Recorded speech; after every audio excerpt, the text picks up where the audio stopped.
fui chamado para fazer um atendimento para o uso da gordura autóloga no tratamento de uma doença chamada Perry-Romberg. Essa doença, para quem não está habituado com essa terminologia, ela é uma doença onde existe uma atrofia no subcutâneo, em alguns casos mais severos, podendo acometer também a musculatura e até a parte óssea. A gente começou a perceber essa mudança de 14 a 15 anos. E aí, logo a gente procurou um médico já para ver o que estava acontecendo com ela. E aí foi o que falou que ela estava com essa doença, né? E explicou pra gente. A gente começou o tratamento. E na área doadora, nossa preferência vai ser pelo abdômen inferior. Tem que ter pelo menos 4 centímetros de prega, de tecido adiposo. A minha preferência é sempre o abdômen porque é mais cômodo para o paciente e inclusive o procedimento é realizado de uma maneira mais rápida, porque a paciente fica em decúbito e nós não precisamos ficar mobilizando de um lado para o outro para a remoção da gordura de forma simétrica. Então, por ser uma doença que existe possivelmente um componente imunológico, não é adequado utilizar os preenchedores comumente vendidos no mercado, porque eles têm conservantes e que a longo prazo podem gerar um estímulo imunológico e isso poder acarretar uma reativação da doença. Então nós optamos pelo uso da gordura para ter essa recuperação dessa funcionalidade da parte estética, melhorando a qualidade de vida. E uma outra coisa interessante é que durante a anamnese, como existe uma perda volumétrica muito grande, nesse caso eu vou optar pelo uso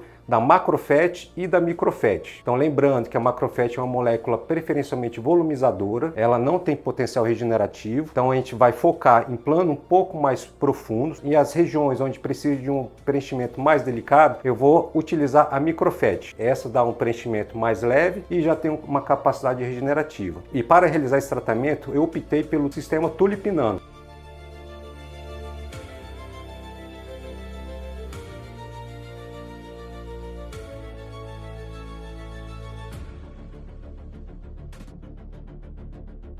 Então, nós utilizamos a gordura, a área doadora foi o abdômen, a área doadora é onde costuma ter maior sensibilidade. Então, vai ter incômodo assim para fazer uma atividade física, às vezes para se mexer bastante, mas é um cômodo que no máximo em 7 a 10 dias já está bem mais tranquilo. Então, no pós, a gente pede para ficar sem fazer atividade física intensa, pode caminhar, pode fazer as atividades diárias, só não pode malhar muito forte. Evitar o sol e não massagear o rosto. Ao contrário dos bioestimuladores, a gente tem que deixar a gordurinha ali quietinha. Então, quando for dormir, como ela fez só de um lado, tenta dormir do outro lado, né, para não ficar amassando a região. E é muito comum ter uma perda inicial, por isso que a gente pede para voltar em 6 meses, para a gente ver se precisa complementar.